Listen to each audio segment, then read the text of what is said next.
Nananawagan si Senator Bam Aquino ng mas mabigat na parusa laban sa mga individual at paaralang nandaraya sa pondo ng gobyerno sa ilalim ng private school voucher program.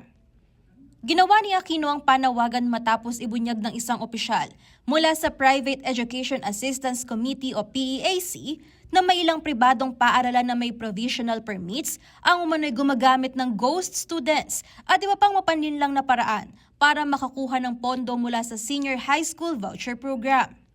Sa pagdinig ng Committee on Basic Education, pinangunahan ni Aquino ang panukalang idagdag sa committee report ang hiwalay at mas mataas na parusa para sa mga mandaraya.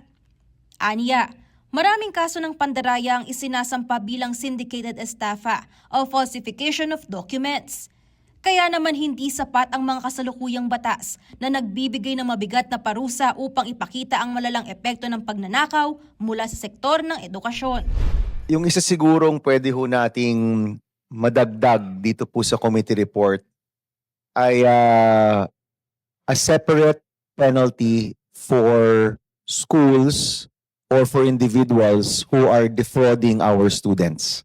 Iginiit din ng mambabatas na dapat ay direktang mapunta sa lehitimong mag-aaral ang mga voucher at panatilihin ng mataas na antas ng transparency sa mga pribadong institusyon. Iminungkahi niya na ang mas mabigat na parusa ay maisama sa committee report upang maiwasan ang maling paggamit ng pondong inilaan para sa edukasyon. Pwede ho tayo maglagay ng iba pang penalty kasi ang kinakaso po ninyo, syndicated estafa. In fact, baka nga falsification of commercial documents lang, yun yung nakita ko sa presentation nyo. But maybe in this bill, we can include the penalties for those who will do fraudulent behavior.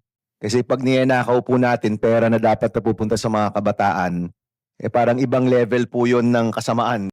So maybe we can recommend in our committee report, in our version, a separate penalty for those who are defrauding government and using this voucher system. Naniniwala si Aquino na susuportahan ng kanyang mga kasamahan sa Senado ang naturang hakbang na malino na nagpapahayag na ang pampublikong pondo para sa edukasyon ay hindi umano dapat ninanakaw. We will recommend that for the committee report and I hope I can get the support of our colleagues para kung sino man ang magtatangka na gumawa ng masamang bagay gamit ang sistemang ito, gamit ang pera ng DepEd, magdadalawang isip dahil merong separate na penalty na pwedeng isama. No? Itaas natin yung penalties na yun.